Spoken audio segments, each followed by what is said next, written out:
Very good question. The thought process actually began with watching that film with my kids back in 1994.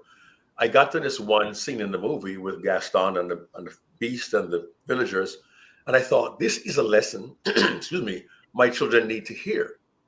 And back in those days, we had VHS videotapes. It wasn't a Right. DVD or a streaming video. It was literally a VHS videotape. And in the middle of the movie, I saw this scene and I thought, there is a lesson for my kids to learn. I did the unthinkable. I pushed the old VHS remote control rewind button.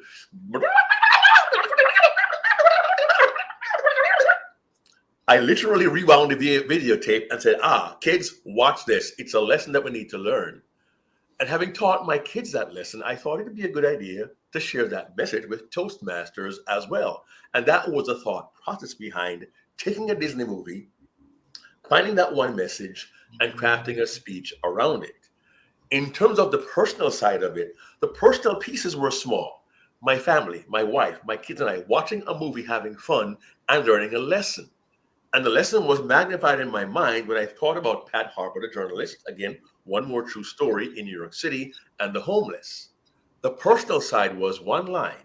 I said, I have done it too, I admit. I have not been willing to understand somebody who was different. So I put myself truthfully in a place where I confessed I have been unwilling to get to know somebody who was different, but I wanted to challenge the audience. So I didn't give much of myself except the beginning, movie with the kids, me confessing I've been guilty, and in the end, going back to the movie with my kids enjoying it. Mind you, that was almost 30 years ago.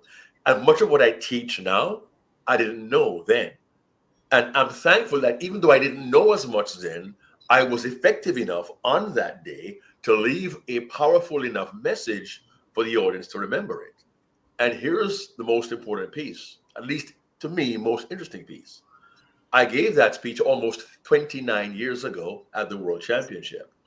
The VHS videotape was converted to a YouTube video, which is on YouTube now out there somewhere in the ether world, interworld.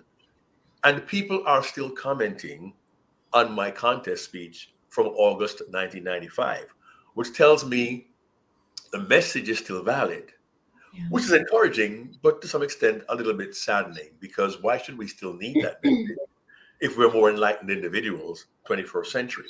The truth is, we are intolerant, we are different, and we are ignorant. And the message still resonates, and I hope it still has value in people's minds across the wider world, because now on the internet, anyone can see it.